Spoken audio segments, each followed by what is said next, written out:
जिज्ञासु मित्रों, अभिनंदन है आपका दिव्य सृजन स्पिरिचुअल चैनल पर। आज हम अपने चैनल पर जो विषय लेकर आए हैं, पिछले विषय से संबंधित विषय है। सती प्रथा का विषय चल रहा था और सती प्रथा जो है, सती के प्रसंग, सती का देवी, सती का योग अग्नि में भस्म करना स्वयं को दक्ष के यज्ञ में, उस कथा से हमने इस विषय को लिया और सती प्रथा पर पहले चर्चा की। और आज सती प्रथा खत्म कैसे हुई। सर्वप्रथम तो 2 व्याख्यान अगर आपने ठीक से सुने हैं तो आप समझ गए होंगे सती प्रथा नामक कोई प्रथा थी ही नहीं। बस इसको एक हथियार की तरह इस्तेमाल किया गया अंग्रेजों के द्वारा और ये प्रथा का रूप इसको दिया गया, क्योंकि ये इतनी व्यापक नहीं थी जितना व्यापक इसको बताया जाता है, जितना व्यापक इसको किताबों में लिखा जाता है, जितने बड़े बड़े शब्दों का प्रयोग किताबों में किया जाता है, उतने बड़े बड़े शब्दों का प्रयोग जो है शायद आपको नाजायज लगेगा जब आप सती प्रथा की ग्राउंड रियलिटी को अच्छे से समझ लेंगे। तो सती प्रथा का उन्मूलन कैसे हुआ, अगर हम एक ऐतिहासिक जो हमारी टेक्स्ट बुक्स कहती हैं या जो किताबें जो कहती हैं, वो क्या कहती हैं कि सन 1828 में 20 अगस्त 1828 में ब्रह्म समाज की स्थापना हुई और ब्रह्म समाज की स्थापना के अगले वर्ष 1829 में ब्रिटिश गवर्नमेंट ने, जिसका एक अफसर था विलियम बेंटिक, उसके द्वारा एक कानून लाया गया और उस कानून के अंतर्गत सती प्रथा पर हमेशा के लिए बैन लगा दिया गया पूरे भारत में। तो ब्रिटिश गवर्नमेंट ने 1829 में सती प्रथा पर बैन लगाया और सती प्रथा बंद हुई। सबसे पहली बात तो ये कि ये, और इसे इसके लिए लिखा गया कि ये हिंदू रिचुअल है। एक किताबों को आप पढ़ेंगे तो एक हिंदू रिचुअल है, तो इसलिए पहली बात तो ये कि हिंदू रिचुअल था ही नहीं। अगर ऐसा होता, अगर एक हिंदू रिचुअल होता तो जो हमने पीछे व्याख्यान दिए हैं उनमें से सती होती। अगर सती प्रथा एक हिंदू रिचुअल, एक आदर्श कार्य होता तो निश्चित ही राजा दशरथ की 3 पत्नियां सती बन गई होती। ठीक, रावण की मृत्यु के बाद मंदोदरी भी सती नहीं बनी। हाँ, देवी सुलोचना जो कि मेघनाथ की पत्नी, उनकी मृत्यु की बात आती है। और भी कई वीर गति हुए। श्री कृष्ण ने देह त्यागा, अगर हम द्वापर युग में आ जाए, उस कथा में भी नहीं आता कि श्री कृष्ण की जो अर्धांगनियां थी, 108 रानियां बताई जाती हैं, तो उन्होंने कोई देह त्याग दिया गया हो या उनकी मृत्यु हो या उन्होंने वो सती हो गई हो, ऐसा कोई इतिहास नहीं आता। इतिहास तो ये आता है कि वो अर्जुन के साथ हस्तिनापुर चली गई थी। तो इस प्रकार से इतिहास का वर्णन बहुत अलग है। पुरानी कथाओं में भी ऐसा वर्णन नहीं आता सती होने का। शिव महापुराण की कथा भी हमने सुनाई, देवी चुंचला की, जिन्होंने अपने पति की मृत्यु के बाद पति की आत्मा के कल्याण के लिए तपस्या की और शिवलोक धाम को प्राप्त किया और वहां से अपने पति का कल्याण भी किया। तो इस प्रकार से ये कहना कि यह प्रथा थी और इसको मान्यता प्राप्त थी हमारे पुराणों में और हमारे पौराणिक कथाओं में भी हम देख ले, स्मृति और श्रुति दोनों को हम देख ले, तो इसको कहीं पर भी मान्यता प्राप्त होने का कोई प्रमाण नहीं मिलता है। उल्टा इसका विरोध जरूर है, ऐसा नहीं करना चाहिए, यही कहा गया, यही समझाया गया। चलिए, ये सब पिछले व्याख्यान में हमने बताया है, लेकिन ब्रह्म समाज की भूमिका पे आज हम चर्चा कर रहे हैं।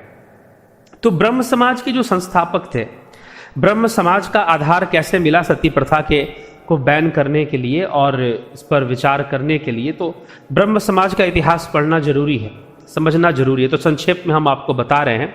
इसके संस्थापक थे राजा राम मोहन राय। अंग्रेजों ने इनको फादर ऑफ न्यू इंडिया भी कहा और आजकल भी किताबों में आप पढ़ेंगे तो जहां पर ब्रह्म समाज का इतिहास लिखा होगा, जो टेक्स्ट बुक्स हैं आप उनमें देखोगे तो वहां पर भी समाज सुधार के पिता जनक भी कहा जाता है राजा राम मोहन राय को। जैसे उससे पहले कभी कोई समाज सुधारक हुए ही नहीं थे, वो पहले समाज सुधारक थे। चलिए, जो भी कहा जाए, लिखने की ये तो लेखक का अपनी स्वतंत्रता है कि उसने क्या लिख दिया, उसको लिखने का अधिकार मिला और उसने लिख दिया, बस इतनी ही सी बात है। हम इस पर थोड़ा सा विचार करते हैं, इस इतिहास पर। ब्रह्म समाज के संस्थापक राजा राम मोहन राय और द्वारकानाथ ठाकुर या द्वारकानाथ टैगोर थे। द्वारकानाथ टैगोर एक उद्योगपति थे और उनकी जो समाधि है आपको इंग्लैंड लंदन में है और वो भी एक कब्रिस्तान में है। तो निश्चय ही उनका अंतिम संस्कार या अग्नि संस्कार नहीं हुआ होगा, दाह संस्कार नहीं हुआ होगा, क्योंकि कब्रिस्तान में तो दाह संस्कार होता नहीं, और जब साम्यवादी कब्रिस्तान में है तो उनको दफनाया गया होगा। तो संभवतः उन्होंने धर्म परिवर्तन कर लिया होगा, वो हिंदू धर्म को छोड़कर या सनातन धर्म को छोड़ ईसाई मत को उन्होंने अपना लिया होगा।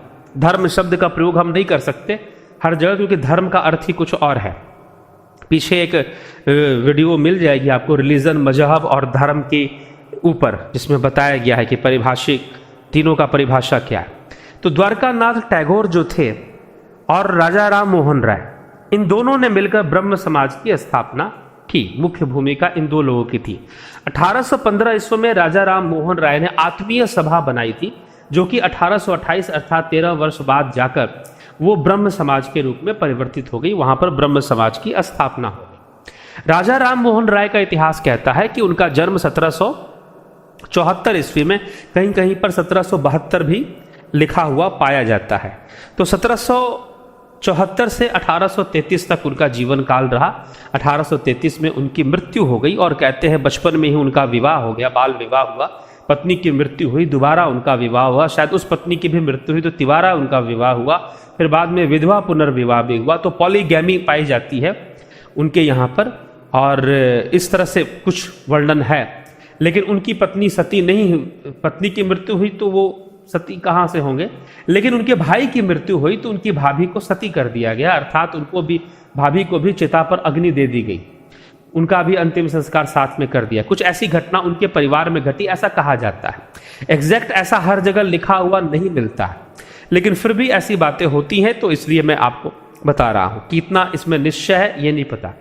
तो इस कारण से राजा राम मोहन राय सती प्रथा के विरोध में खड़े हुए, और उन्होंने सती ब्रह्म समाज बनाया, और ब्रह्म समाज के माध्यम से सती प्रथा का विरोध किया, आंदोलन किया, और सती प्रथा को खत्म कर दिया। तो चलो, एक प्रथा बनाई गई, किताबों में ही बनाई गई, कागजों पे ही बनाई गई, और कागजों में ही खत्म भी कर दी गई। ठीक है, अब हम आगे बढ़ते हैं। थोड़ी सी और राजा राम मोहन राय के बारे में और कुछ जानना जरूरी है, और भी कुछ बातें समझना आवश्यक है। और वो बातें क्या है राजा राम मोहन राय कि राजा राम मोहन राय पटना आए, पटना में वो इस्लाम के संपर्क में आए, इस्लाम के एकेश्वरवाद से वो बहुत ही प्रभावित हुए, और उन्होंने कबूल कबूल कबूल कह दिया और इस्लाम मुस्लिम बन गया। कुछ इतिहासकारों का ऐसा मानना है कि वो मुस्लिम बने, कुछ कहते हैं कि नहीं बने। लेकिन एक बात तय है कि इस्लाम उनके हृदय में बसता था। उनकी जो सबसे पहली पुस्तक थी, राजा राम मोहन राय की जो सबसे पहली ग्रंथ था, जो किताब था, उसका नाम था तुहफतुल मुवाहिद्दीन, तुहफतुल मुहाविद्दीन, तुहफतुल मुवाहिद्दीन। ये अब अरबिक भाषा अब इतना स्पष्ट पढ़ने मुझको नहीं आता है, तो इसलिए थोड़ा सा दिक्कत हो रहा है। तो मुवाहिद्दीन हो या मुजाहिद्दीन हो, जो भी हो, ये उनके ग्रंथ का नाम था, तुहफतुल मुवाहिद्दीन, तुहफतुल मुवाहिद्दीन ये नाम था। तो ये ग्रंथ उन्होंने सबसे पहला, अब नाम से ही सीधी सी बात है, इसका अर्थ है गिफ्ट टू मोनोथेइस्ट, अर्थात एकेश्वरवादियों को गिफ्ट। क्या गिफ्ट? कि उन्होंने एक ब्रह्म समाज बनाया, और उस ब्रह्म समाज की विचारधारा थी कि ईश्वर एक है, संसार का निर्माण करता है, आत्मा अमर है, मनुष्य को अहिंसा अपनाना चाहिए, और सभी समान मानव है, मानव सभी एक जैसे हैं, कोई ऊंच नीच नहीं है। बहुत अच्छी बात है इसमें। और फिर देवी देवताओं और मूर्ति पूजा का विरोध, ये भी उसमें निहित था। तो इस प्रकार से राजा राम मोहन राय की गतिविधियां, एक्टिविटीज, सोशल एक्टिविटीज जो है वो स्टार्ट होती है। और उनकी लिखी हुई पुस्तक तुहफतुल मुवाहिद्दीन जो है वो समाज में फैलाया जाता है, फैलाना शुरू किया जाता है, और लोग जो भी पढ़ते हैं वो विचार करते हैं कि हमें एकेश्वरवादी होना चाहिए। अब एकेश्वरवादी होना एक ये नहीं था कि आप एकेश्वरवादी इसलिए हैं क्योंकि आपने एकेश्वरवाद को समझ लिया है, बल्कि आप एकेश्वरवादी स्वयं को इसलिए कहते हैं क्योंकि आप अपने आप को पढ़ा लिखा समझते हैं, आप अपने आप को बुद्धिजीवी समझते हैं। तो आजकल बुद्धिजीविता का प्रमाण कुछ पहले होता था ना कि बुद्धिजीविता को टैगलाइन मिलती थी। अब बाद में एक दौर चला कि हमारे देश के अंदर वही व्यक्ति बुद्धिजीवी कहा जाएगा जो मार्क्सिस्ट हो, मार्क्सवादी हो। अगर वो मार्क्सवादी नहीं है तो बुद्धिजीवी भी नहीं है, जबकि इसका बुद्धिजीविता से कोई लेना देना नहीं है, क्योंकि बुद्धिजीविता ये कहती है कि आप किसी भी विषय को तब मानिए जब आप उस पर अनुसंधान कीजिए। आंख बंद कर कर किसी के कहने और किसी किताब को पढ़कर मत मान लीजिए। ठीक, आपका अपना व्यक्तिगत अनुसंधान हो तो निश्चय ही आप बुद्धिजीवी हैं। तो एकेश्वरवाद। तो अब यहां पर 1828 में 20 अगस्त को ब्रह्म समाज का निर्माण हुआ और नाम रखा गया ब्रह्म समाज। और उसका मुख्य विचारधारा, जो प्रथम विचारधारा थी, एकेश्वरवाद का प्रचार। एकेश्वरवाद का प्रचार वहां से शुरू हुआ, लेकिन एकेश्वरवाद का लेना देना ब्रह्म से नहीं है, क्योंकि प्रतिपादन अद्वैत शास्त्र करता है। और अद्वैत शास्त्र के जो मुख्य प्रचारक हुए, जो मुख्य भाष्यकार हुए, मुख्य प्रचारक हुए, वो थे आदि गुरु शंकराचार्य। उन्होंने अद्वैतवाद का प्रचार किया। तो प्रश्न उठता है, क्या आदि गुरु शंकराचार्य के समय में गिनती नहीं थी? गणित का विकास नहीं हुआ था क्या?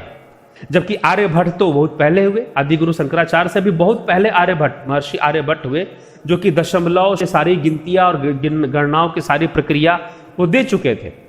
और आदि गुरु शंकराचार्य पढ़े लिखे व्यक्ति थे, और क्या उनको एक शब्द नहीं पता था? तो उन्होंने एकेश्वरवाद क्यों नहीं कहा, अद्वैतवाद क्यों कहा? अद्वैतवाद का प्रतिपादन आदि गुरु शंकराचार्य के द्वारा हुआ, एकेश्वरवाद का नहीं हुआ। क्योंकि एकेश्वरवाद, कई लोग जो हैं आजकल, जो सिर्फ पढ़कर धर्म को समझना चाहते हैं, उन्होंने कोई अनुसंधान नहीं किया, उन्होंने कोई साधना नहीं की, साधना की गहराई में उतरने का जिन्होंने कभी प्रयास नहीं किया, वो मात्र इतना ही समझते हैं कि एकेश्वरवाद और अद्वैतवाद का एक ही अर्थ होता है। बहुत बड़ा अंतर है एकेश्वरवाद और अद्वैतवाद। अद्वैतवाद ब्रह्म का प्रतिपादन करता है जो सर्वव्यापी है, और जो सर्वव्यापी है वो कभी एक नहीं हो सकता। हाँ, वो अनंत जरूर हो सकता है। अनंत मतलब आप उसे काउंट नहीं कर सकते, आप उसे गिन नहीं सकते। और एकेश्वरवाद मतलब कि वो एक है, वो एक की गिनती में आ गया, आपने उसे काउंट कर लिया कि वो एक है। और जब अनंत कह दिया गया तो वो अनंत हो गया। तो ब्रह्म को कभी भी एक नहीं कहा गया, ब्रह्म को अद्वैत कहा गया, अर्थात वो दो से परे है। दो से परे अर्थात काल और माया के चक्र से परे है। इस संसार में जो द्वैत चलता रहता है ना, काल माया सुख दुख, इन सब से वो परे है।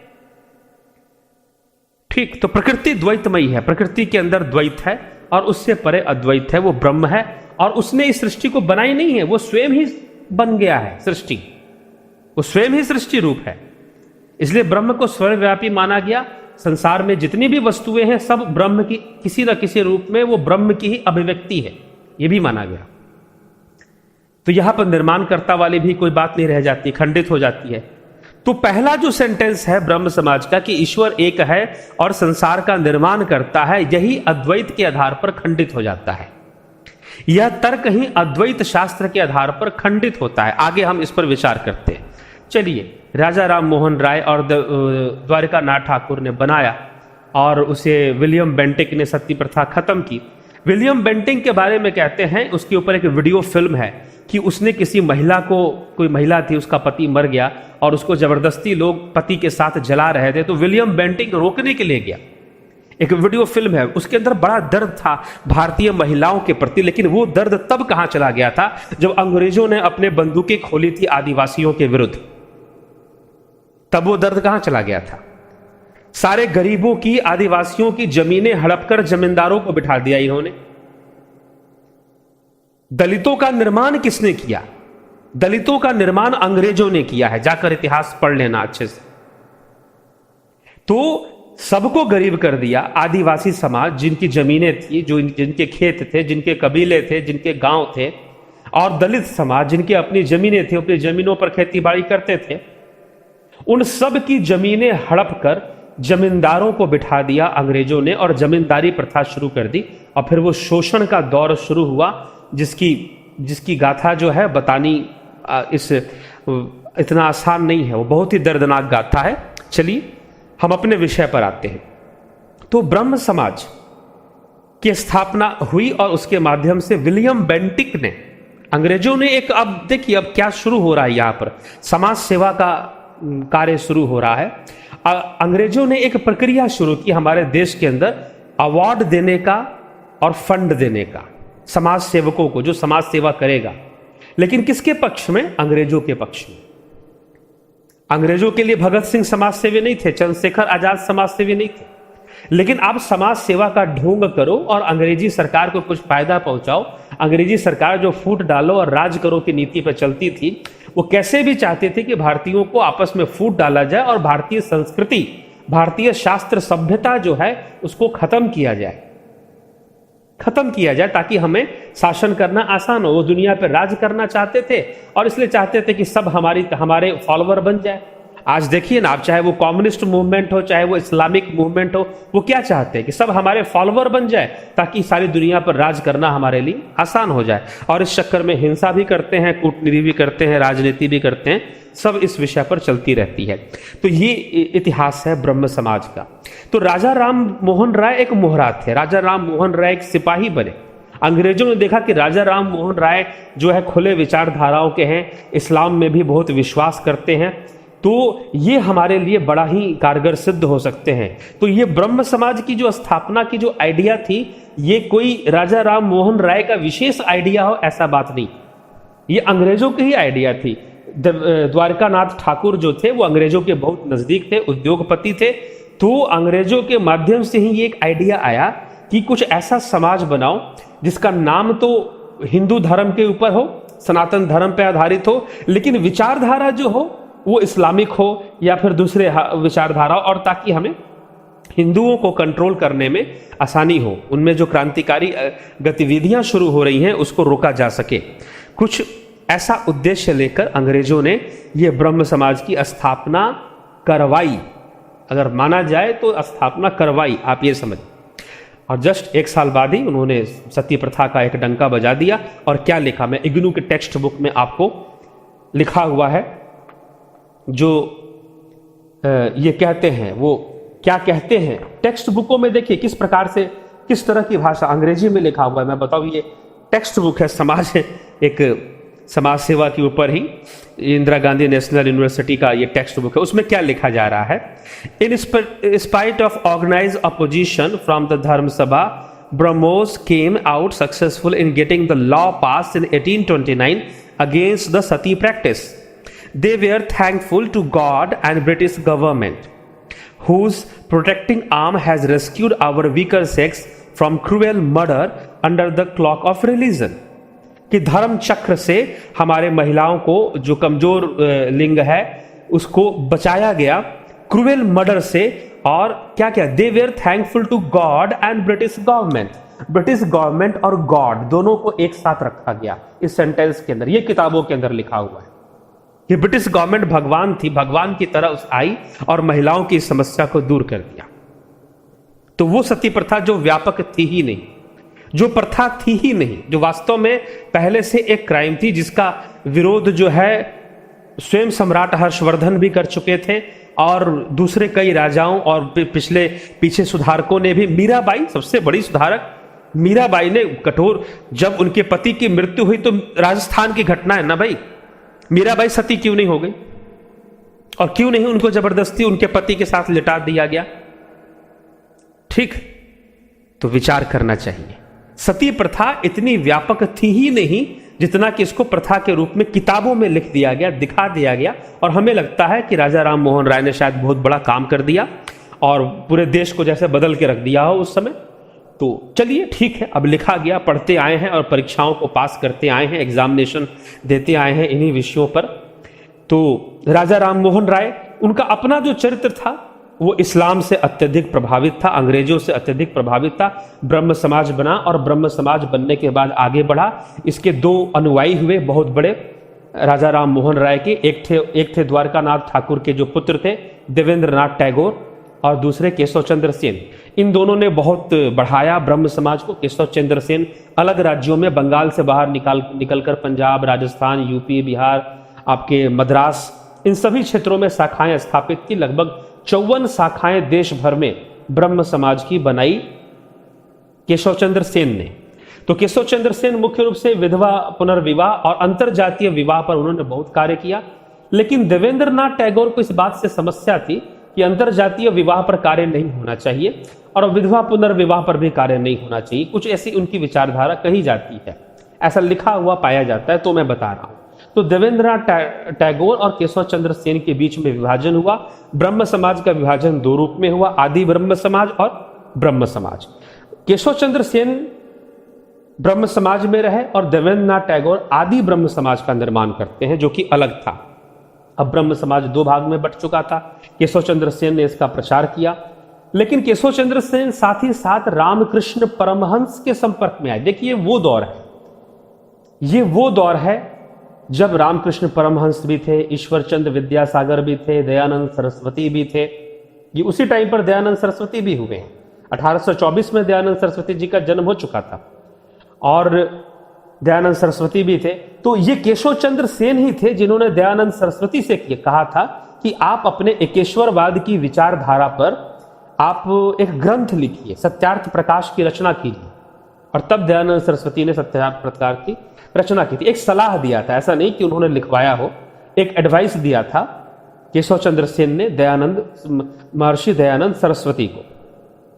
तो ये पड़ी। अब विवेकानंद जी का भी प्रादुर्भाव होता है। विवेकानंद भी ब्रह्म समाजी थे। कोई भी इंटेलेक्चुअल, बंगाल में कोई व्यक्ति इंटेलेक्चुअल माना तब जाता था जब वो ब्रह्म समाज से जुड़ता था। कुछ ऐसी इमेज बना रखी थी ब्रह्म समाज ने।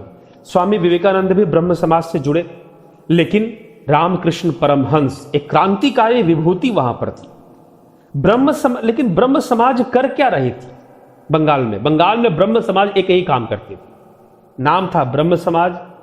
आदि गुरु शंकराचार्य के अद्वैत से इस ब्रह्म शब्द को चुरा लिया।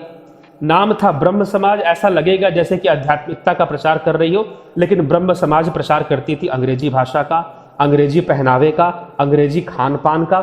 लोगों को अंग्रेजों का फॉलोअर बना देना, यही उनका लक्ष्य था, यही उनका लक्ष्य था। और अंग्रेजों के शासन में सुविधा प्रदान करना, अंग्रेजों के शासन में सहयोग प्रदान करना, यही ब्रह्म समाज का कार्य था। लेकिन उसी बंगाल में उसी समय एक बहुत बड़ा, जिस समय मूर्ति पूजा का विरोध हो रहा था, जिस समय हिंदू धर्म का एक तरह से अप्रत्यक्ष विरोध हो रहा था, ब्रह्म समाज के नाम पर ईसाइयत का प्रचार हो रहा था, अंग्रेजी चाल चलन का प्रचार हो रहा था ब्रह्म समाज के द्वारा। उसी समय बंगाल की धरती पर समझ लीजिए कि साक्षात महादेव का अवतार ठाकुर रामकृष्ण परमहंस काली के मंदिर में उनका अवतरण होता है 1836 में। और उनके माध्यम से एक ऐसी आध्यात्मिकता की लहर दौड़ती है। कई ब्रह्म समाजी, पहले तो स्वामी विवेकानंद स्वयं एक ब्रह्म समाजी थे, नास्तिक थे। अब ब्रह्म समाजी एकेश्वरवाद का प्रचार करते थे, लेकिन नास्तिकता का भी प्रचार करते थे साथ में। तो कट्टर नास्तिक से स्वामी विवेकानंद, जो कि ठाकुर रामकृष्ण परमहंस के पास जाकर परिवर्तित हो गए, बदल गए। ब्रह्म समाज का त्याग कर दिया उन्होंने। कहते हैं कि एक समय जब स्वामी विवेकानंद देवेंद्रनाथ टैगोर के पास पहुंचे, तो देवेंद्रनाथ टैगोर से उन्होंने कहा कि क्या तुमने परमात्मा के दर्शन किए हैं? क्या तुमने ईश्वर को देखा है? तो देवेंद्रनाथ टैगोर के हाथ पांव कांपने लगे। क्यों कांपने लगे? उनके प्रश्न से नहीं, विवेकानंद के चेहरे पर वो तेज था, क्योंकि वो ठाकुर से मिलकर आए थे, ठाकुर रामकृष्ण परमहंस से मिलकर आए थे वो। तो जो माहौल बन रहा था उसका बहुत बड़ा उत्तर था रामकृष्ण परमहंस का mission, RK mission. Swami Vivekananda ji America पहुंचे, वहां ब्रह्म समाजी भी पहुंचे, केशव चंद्र सेन भी पहुंचे हुए थे, आर्य समाजी भी पहुंचे हुए थे वहां। लेकिन जो स्थान, जो प्रतिष्ठा स्वामी विवेकानंद जी को प्राप्त हुआ, वो किसी को प्राप्त नहीं हुआ। और अंत में केशव चंद्र सेन रामकृष्ण परमहंस से या विवेकानंद से इतने प्रभावित हुए कि उन्होंने संपूर्ण ब्रह्म समाज का विलय रामकृष्ण मिशन में कर दिया। ब्रह्म समाज का एक तरह से विलय कर दिया। क्यों? क्योंकि उनको लगने लगा कि ब्रह्म समाज की कोई आवश्यकता नहीं है। सनातन धर्म को जितने अच्छे से विवेकानंद ने समझाया, ब्रह्म समाज आज तक समझा नहीं पाई कि ब्रह्म होता क्या है। तो विवेकानंद ऐसे गुरु की शरण में जाकर, ऐसे सिद्ध पुरुष की शरण में जाकर वो जान पाए। तो आवश्यकता जानने की होती है, सिर्फ मानने से काम नहीं चलता है। तो ब्रह्म समाज रुकी है। ब्रह्म समाज पर एक थोड़ा सा बाधा उत्पन्न हुई, यहां पर रुकावट आ गया। एक तरफ कहां हम मूर्ति पूजा का विरोध कर रहे थे, और कहां पर इतने बड़े मूर्ति पूजक रामकृष्ण परमहंस, जो कि कहते थे कि देवी साक्षात प्रकट होती है और मैं देवी से बात करता हूं। तो सोचिए कि वो दौर कितना बड़ा क्रांतिकारी दौर रहा होगा, कितना बड़ा द्वंद्वात्मक समय रहा होगा बंगाल के अंदर और पूरे भारतवर्ष के लिए। तो इस प्रकार से योगियों की भूमि है यह भारत भूमि। कई योगी हुए और अपने बार बार वो आते हैं इस धरती पर प्रमाणित करने के लिए अपने योग को, अपने धर्म को। तो ब्रह्म समाज भी इसी प्रकार से अंग्रेजियत का प्रचार करते हुए आगे बढ़ता रहा। बाद में केशव चंद्र सेन का जो शाखा थी वो विलय हो गई।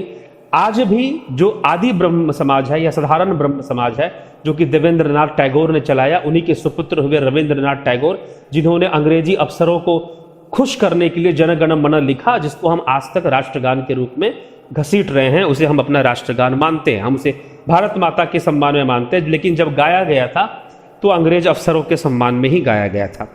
तो ये ब्रह्म समाज का मित्रों इतिहास है, ये ब्रह्म समाज की सच्चाई है। तो हम खुद विचार करें कि ब्रह्म समाज ने भारत को क्या दिया, किस प्रकार से कार्य किया, उद्देश्य क्या था। वही समाज सेवा के नाम पर अवार्ड मिलना अंग्रेजों ने आज भी मिलता है। आज भी आज समाज सेवा करो और उनके पक्ष में करो। आप देश के अंदर आप सोशल वर्क कीजिए, सोशल वर्क के नाम पे फंडिंग आती है, अवार्ड्स आते हैं, लेकिन आपको अवार्ड और फंडिंग कौन देगा? वो देगा जिसके पक्ष में आप काम करोगे। तो वही गेम आज भी चल रहा है। भले आप समाज के अंदर क्रांति आए ना आए, सुधार आए ना आए, आप कुछ कीजिए जिसमें आप दिखा सके कि हाँ आपने सेवा की है। तो बाहर से कई फंडिंग्स आती हैं विदेशों से, और उसके माध्यम से मात्र फंडिंग ही नहीं आती, हमारे देश की राजनीति में हस्तक्षेप भी होता है, देश की राजनीति में हस्तक्षेप भी होता है। तो यह एनजीओ फंडिंग का गेम है। आप अमीर बनना चाहते हैं, बन सकते हैं, क्योंकि आप तो कभी मरेंगे ही नहीं। तो सबसे बड़ी उपलब्धि है कि मृत्यु के साथ समय आप एक संतोष भाव लेकर मर सके कि आपने एक अच्छा जीवन जिया है, अन्यथा व्यर्थ है आपका जीवन, चाहे आप कितना भी धन धान्य और शोहरत दौलत इकट्ठा कर लें।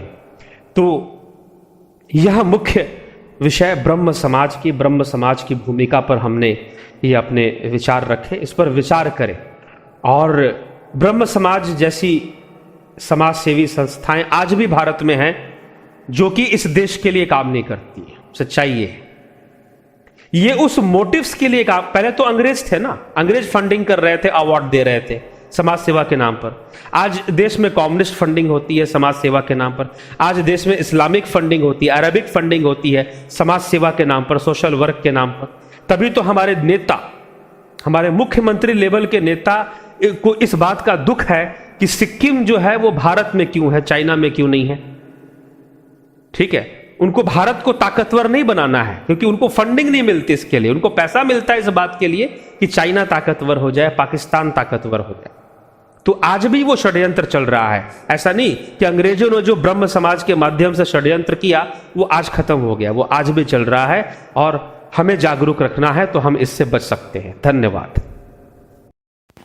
दिव्य सृजन के इस चैनल पर भारतीय दर्शन शास्त्र, योग, अध्यात्म और आयुर्वेद जैसे मानव कल्याणकारी विषयों पर चर्चा होती है। अतः इस चैनल को सब्सक्राइब, शेयर और लाइक करके इसे आगे बढ़ाने में सहयोग करें। बेल आइकन टच करके हमारे आगे आने वाली वीडियो की जानकारी नोटिफिकेशंस में प्राप्त करें, और कमेंट करके आप इन विषयों पर अपने प्रश्न भी पूछ सकते हैं। धन्यवाद।